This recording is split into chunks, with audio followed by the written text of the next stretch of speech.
नमस्ते दोस्तों, आज की इस रोमांचक कहानी में आपका स्वागत है। मेरा नाम वंशिका है। मैं छत्तीसगढ़ के सूरजपुर जिले की रहने वाली हूँ और मैं अपने पति की दूसरी पत्नी हूँ। गर्मियों की दोपहर थी।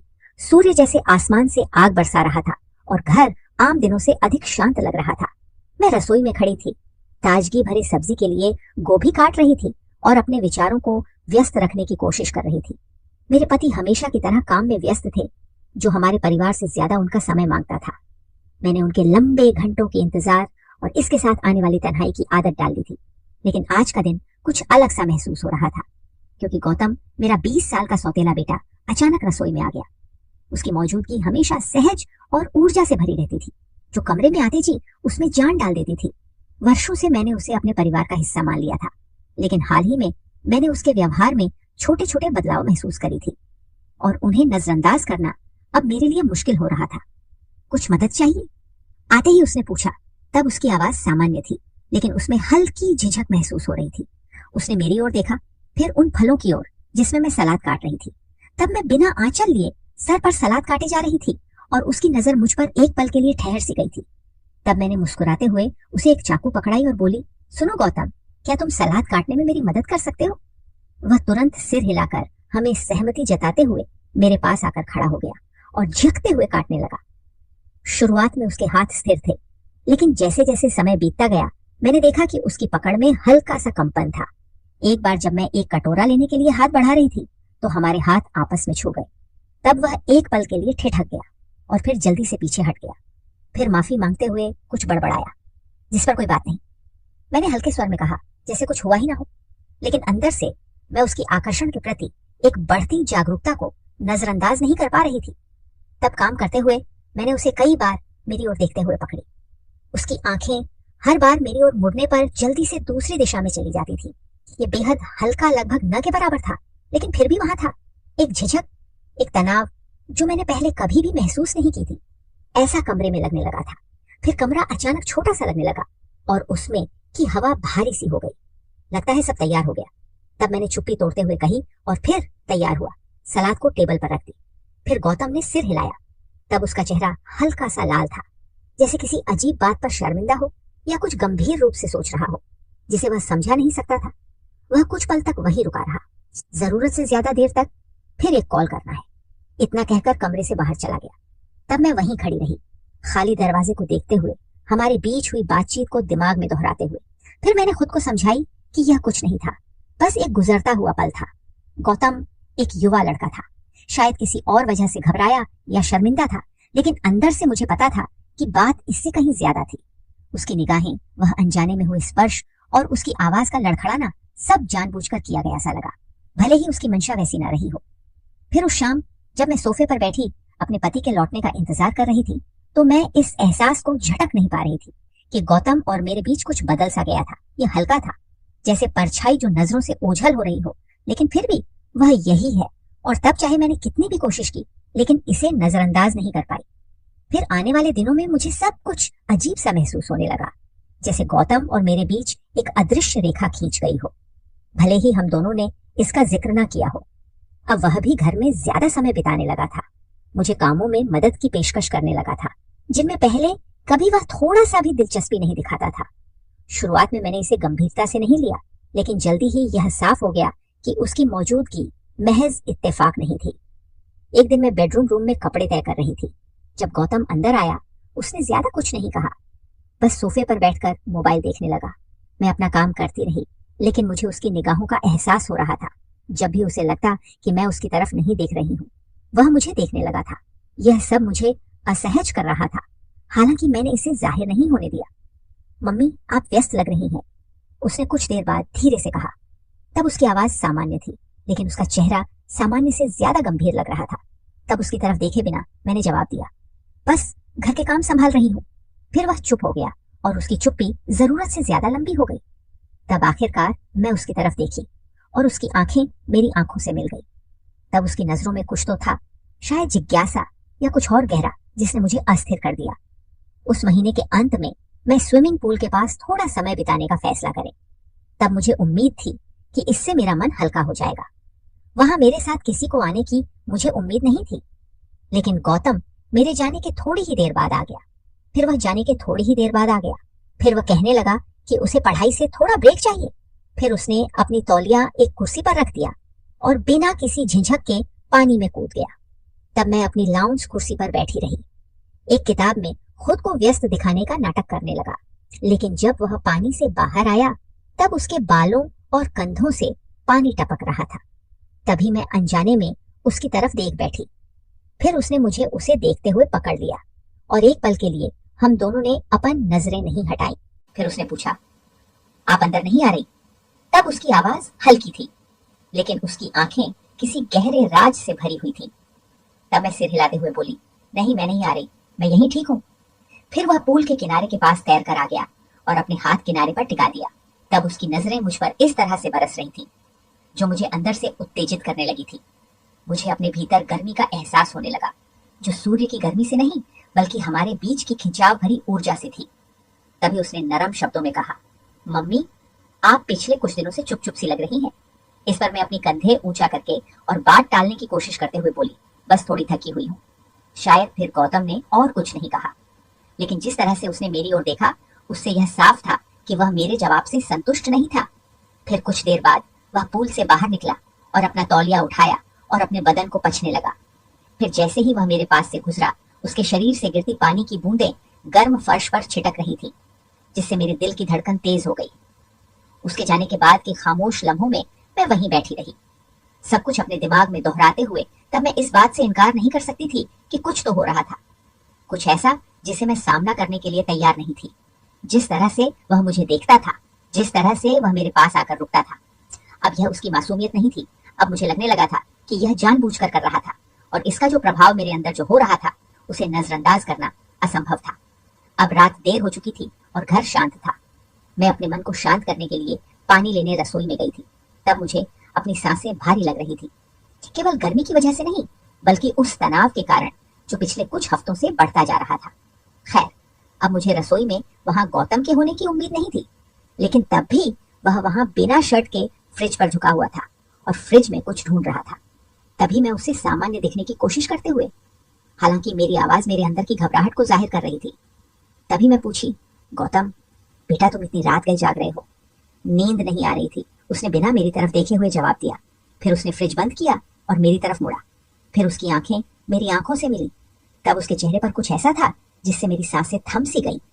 एक अजीब सा मेल जो उसके नजरों का था और उसके हिम्मत का था। तब कुछ देर तक हम दोनों ने कुछ नहीं कहा। तब बस हमारे बीच की खामोशी गूंज रही थी, उन शब्दों से भरी हुई जो हम में से कोई कहने की हिम्मत नहीं कर पा रहा था। तब मैं उसकी नजरों का अपने वजूद पर बोझ महसूस कर सकती थी। तब उसकी आंखें मेरे हाथ में पकड़े गिलास पर नहीं बल्कि मेरे चेस्ट पर टिकी हुई थी। तभी उसने कहा, मम्मी, मैं तुमसे कुछ पूछना चाहता था। तब उसकी आवाज में झिझक थी। मैं सिर झुकाए जैसे बात को हल्का दिखाने की कोशिश कर रही थी। फिर बोली, क्या गौतम बेटा? तब वह थोड़ा झिझका। फिर अगले पल ही वो एक कदम मेरे पास आ गया और बोला, मम्मी, आप इतनी सुंदर क्यों हो? क्या आपने कभी महसूस किया है कि आप वहां नहीं हो जहां आपको होना चाहिए? बस एक मौका देकर देखो, मैं सब ठीक कर दूंगा। तब उसका सवाल और जवाब ने मुझे चौंका दिया। फिर मैं उसके चेहरे को देखने लगी, ये समझने की कोशिश करते हुए कि इसके कहने का क्या मतलब है। थोड़ी देर बाद मैं बोली, तुम कहना क्या चाहते हो गौतम बेटा? उसने धीरे से कहा, मेरा मतलब है जैसे कि आप किसी और चीज के लिए बनी हो, किसी और बड़ी चीज के लिए जो आपके अंतरात्मा को सुकून से भर दे। लेकिन देखिए ना, आप ऐसी जिंदगी में फंसी है जो आपके लिए बनी ही नहीं है। तब मुझे नहीं पता था कि उसके इस बात का जवाब कैसे दूं, क्योंकि तब उसके शब्दों की वार ने जिस तरह से मेरे अंदर दबी हुई भावनाओं को जान लिया था, जो मुझे अंदर से हिलाकर रख दिया। इससे पहले कि मैं कोई जवाब सोच पाती, वह एक कदम और करीब आ गया, इतना पास कि मैं उसकी मौजूदगी की गर्मी महसूस करने लगी। फिर मैं कहना शुरू की, गौतम बेटा, लेकिन तभी उसने मुझे बीच में ही रोक दिया और बोला, मम्मी, मुझे पता है कि यह सब गलत है। तब उसकी आवाज कांप रही थी। मुझे पता है कि मुझे ऐसा महसूस नहीं करना चाहिए, लेकिन मैं इसे रोक नहीं पा रहा हूँ। मैंने बहुत कोशिश किया, लेकिन मैं नहीं रोक पा रहा। आदित्य की यह बातें सुनकर मैं उसकी तरफ देखी।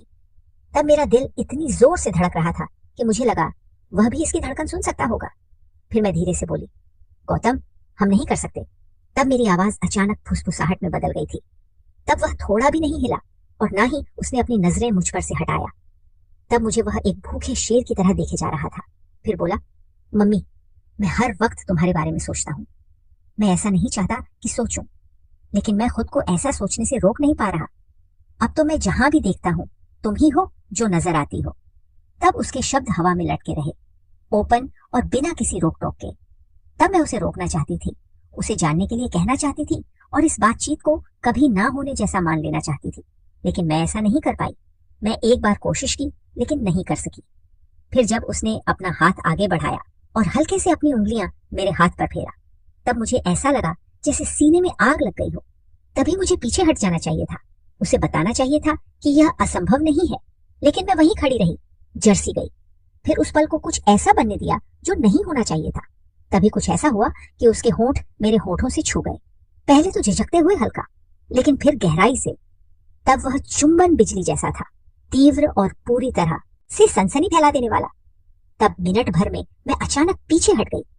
उस पल मेरी आंखों में आंसू आ गए थे। तब मैं आंखों में आंसू लिए बोली, गौतम, ये नहीं हो सकता। तब मेरी आवाज लड़खड़ा रही थी। फिर उसके जवाब का इंतजार किए बिना मैं कमरे कमरे से बाहर चली गई, उसे वहीं खामोशी में खड़ा छोड़कर। अब अगली सुबह मेरे लिए असनीय था, क्योंकि हमारे बीच की हवा उन सभी अनकहे शब्दों से भारी हो गई थी। अब तो मैं गौतम की तरफ देखने से भी बचने लगी थी। अब खुद को हर समय किसी ना किसी काम में व्यस्त रखने की कोशिश करने लगी थी। रोजमर्रा के कामों में खुद को व्यस्त रखते हुए मैं सामान्य होने की कोशिश कर रही थी, लेकिन जैसे ही वह कमरे में आता, मेरी धड़कन वापस तेज हो जाती और उसकी मौजूदगी का भार मुझे महसूस होने लगता। अब नाश्ते पर वह मेरे सामने ही बैठा था। वह चिंतित रूप से चुप दिख रहा था। तब मेरे पति बिजनेस के बारे में बातें कर रहे थे, हमारे बीच के होने से बिल्कुल अनजान। तब मैं उनकी बातों में हामी भरती रही, जैसे सुन रही हूं, लेकिन मेरा दिमाग कहीं और था। पिछली रात का वह चुंबन बार बार मुझे याद आ रहा था और मेरे अंदर की चाहत को जगा रहा था। जब मेरे पति काम पर चले गए, तब गौतम लिविंग रूम में ही रुका रहा। मैं उससे बचने की कोशिश कर रही थी, लेकिन जब मैं उसके पास से गुजरी, तब उसने धीमी आवाज में कहा, क्या हम बात कर सकते हैं? यह सुन मैं ठिठक गई। तब मुझे पता था कि इस बातचीत से मैं हमेशा के लिए बच नहीं सकती। फिर बिना कुछ कहे मैं मुड़ी और सोफे के किनारे बैठ गई, हो सके बनाए रखते हुए। फिर उसने कहा, मम्मी, मुझे माफ कर दो। तब उसकी आवाज पछतावे से भरी हुई थी।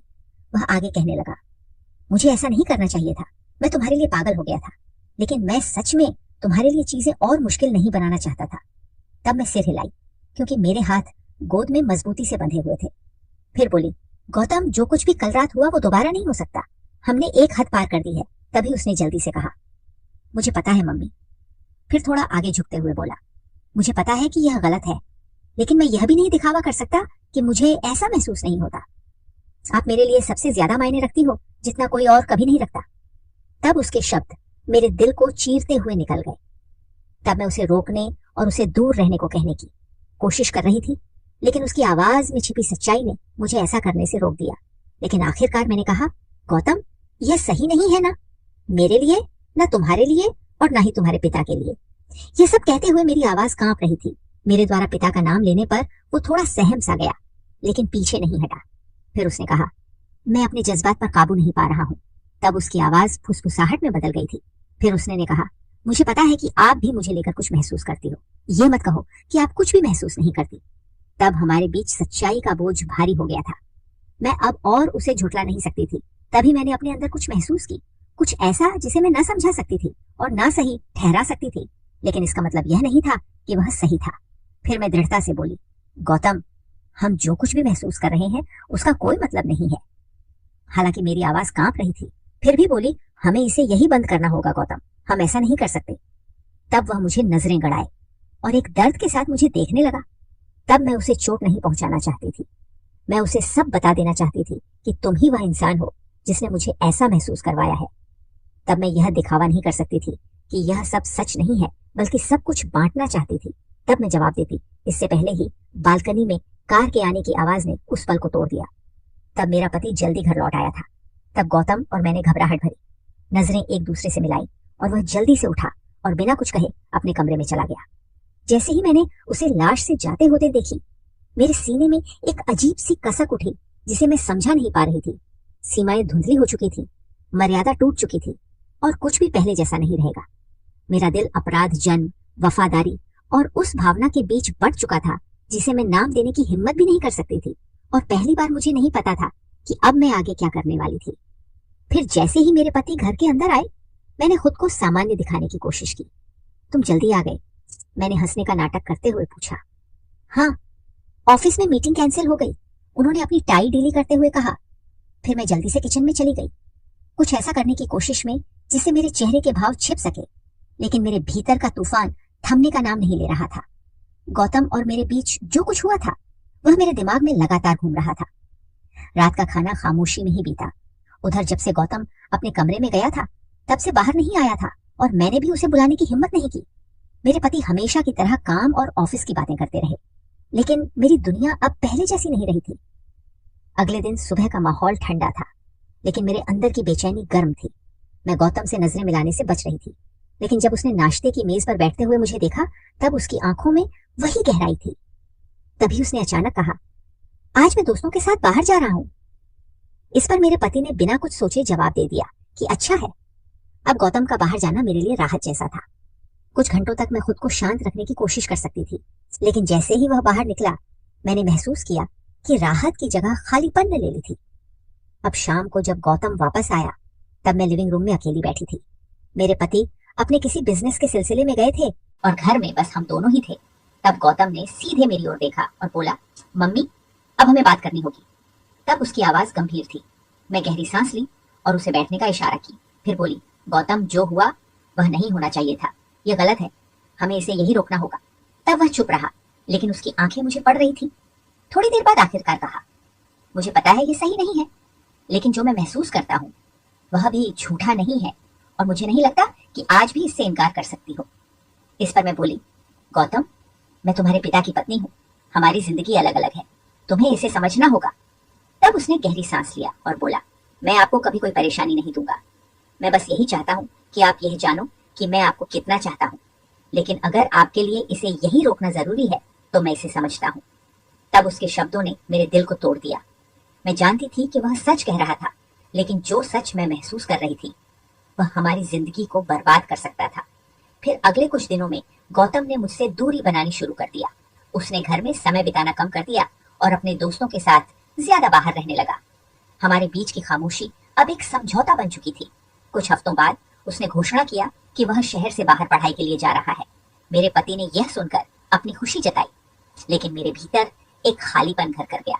जिस दिन वह गया मैं अपने कमरे में अकेली बैठी थी। उसने घर से निकलने से पहले मुझसे कुछ नहीं कहा, लेकिन जब मैं खिड़की से बाहर देख रही थी तब उसने पलटकर मेरी ओर देखा। तब उसकी आंखों में आंसू थे, लेकिन उसके चेहरे पर एक हल्की मुस्कान भी थी, जैसे कह रहा हो सब ठीक हो जाएगा। उसके जाने के बाद मैंने अपने अंदर के संघर्ष को धीरे धीरे स्वीकार कर लिया। मैं जानती थी कि जो हुआ वह कभी नहीं होना चाहिए था, लेकिन जो भावनाएं हमारे बीच पनपी वे भी झूठी नहीं थी।